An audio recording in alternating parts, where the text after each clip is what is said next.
आज है गणेश चतुर्थी। गणेश चतुर्थी की ढेर सारी शुभकामनाएं और माय यूट्यूब फैमिली। उम्मीद करते हैं आप लोग अच्छे होंगे। आप लोग के बीच में गणेश चतुर्थी का पता लेकर आए गणेश जी का।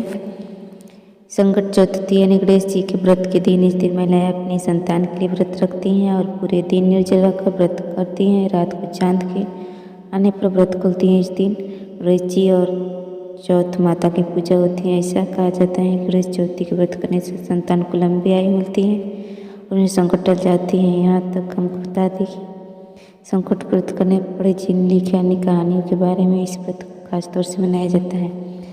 और एक देवरानी जेठानी संकट माता की कहानी लेकर आए हैं, बने रहिएगा। एक शहर में एक देवरानी और एक जेठानी रहती थी। देवरानी गरीब थी और जेठानी अमीर थी। देवरानी हमेशा गणेश जी की पूजन और व्रत करती थी। देवरानी की पति जंगल से लकड़ी काट कर बेचता था और देवरानी घर का खर्च चलाने के लिए जेठानी के कामों में काम करती थी और शाम के बचा हुआ खाना लेकर जाती थी। माघ महीने में गणेश जी का व्रत संकट चौथ देवरानी ने रखा।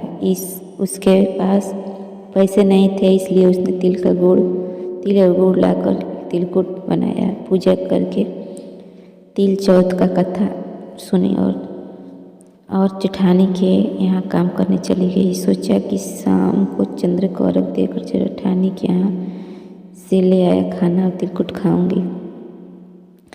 शाम को जब जेठानी के घर खाना बनाए तो उस जेठानी की व्रत होने के कारण सभी ने खाना खाने से मना कर दिया। अब देवरानी ने जेठानी से बोला, आप मुझे खाना दे दो जिससे मैं घर जाऊँ। इस पर जेठानी ने कहा कि आज तो किसी ने भी अभी तक खाना नहीं खाया, तुम्हें कैसे दे दूँ?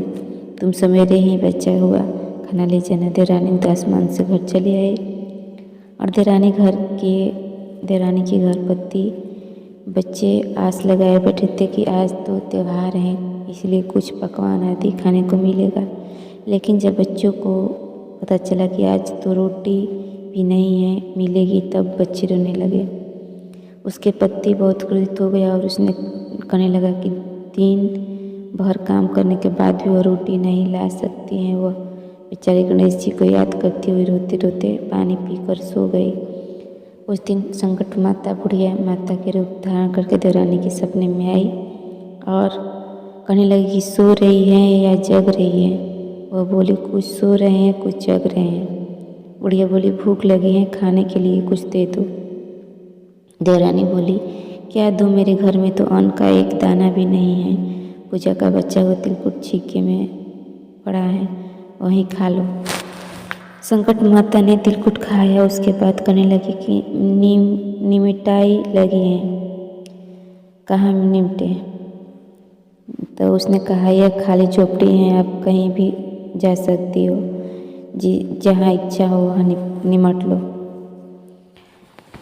फिर संकट माता बोली, अब कहाँ पहुँचूँ? देवरानी को बहुत गुस्सा आया कि उन्हें कब से परेशान किए जा रही हैं। तो सो बोली कि मेरी झोपड़ी से साड़ी है, साड़ी में पोंछ लो। देवरानी जब सुबह उठी तो यह देखकर हैरान रह गई कि पूरा घर हीरे मोतियों का जगमगा उठा था। उस दिन देवरानी जेठानी के काम करने नहीं गई। जेठानी ने कुछ देर तो राह देखती, फिर बच्ची को देवरानी को लाने के लिए भेजा। जेठानी ने सोचा कल खाना नहीं दिया था, इसलिए शायद देवरानी बुरा मान गई होगी। बच्चे बुलाने गए तो देवरानी ने कहा कि बेटा, बहुत दिन मेरी माँ के यहाँ काम की हूँ, तेरी माँ के यहाँ काम कर लिया। बच्चों ने घर जाकर माँ से कहा कि चाची का पूरा घर हीरो मोतियों से जगमगा उठा है। जेठानी दौड़कर देवरानी के पास आई और पूछा कि ये सब कैसे हो गया। देवरानी ने उसको साथ जो हुआ वो सब कह डाली।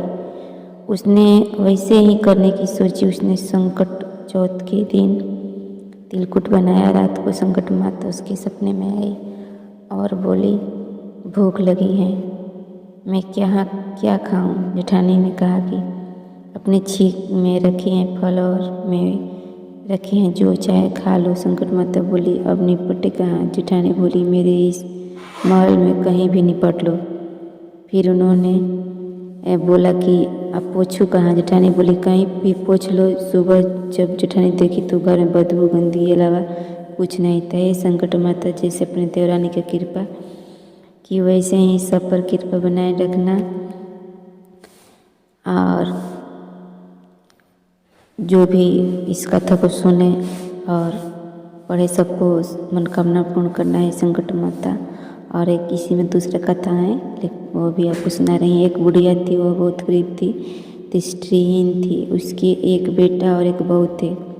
वह बुढ़िया सदैव गणेश जी की पूजा किया करती थी। एक दिन गणेश जी प्रकट होकर उस बुढ़िया से बोले, बुढ़िया माँ, तू जो चाहे वर मांग लो। बुढ़िया बोली, मुझे तो मांगने नहीं आता, कैसे और क्या मांगूं?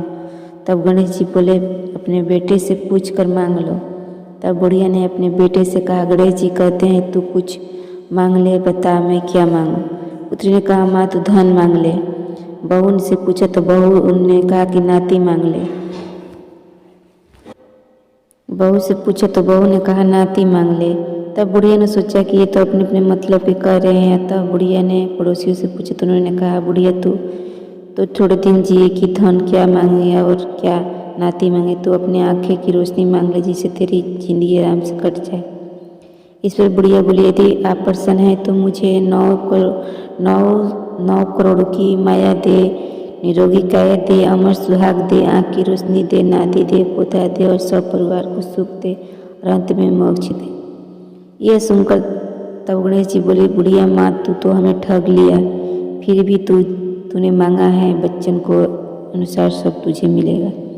और एक कहकर गणेश जी अंतर्ध्यान हो गए। उधर बुढ़िया माँ ने जो कुछ मांगा सब कुछ मिल गया। गणेश जी, हे गणेश जी, जैसे महाराज जी, जैसे तूने बुढ़िया माँ का सब कुछ दिया वैसे सभी के घर में दे, और जो भी कथा सुने सबके घर में खुशियाँ बनाए रखे और सबके संकट दूर करे। जो भी कहे और सुने सबका संकट दूर हो। और उम्मीद करते हैं फ्रेंड्स, ये संकट माता का, गणेश जी का कथा आप लोग को पसंद आई होगी। पसंद आई तो लाइक कीजिए, शेयर कीजिए, और जो भी चैनल पर नहीं हुए चैनल को सब्सक्राइब कीजिए फ्रेंड्स। और मिलते हैं नेक्स्ट वीडियो में। और कमेंट बॉक्स में कमेंट करके बताइए आप लोग को ये कैसा लगा।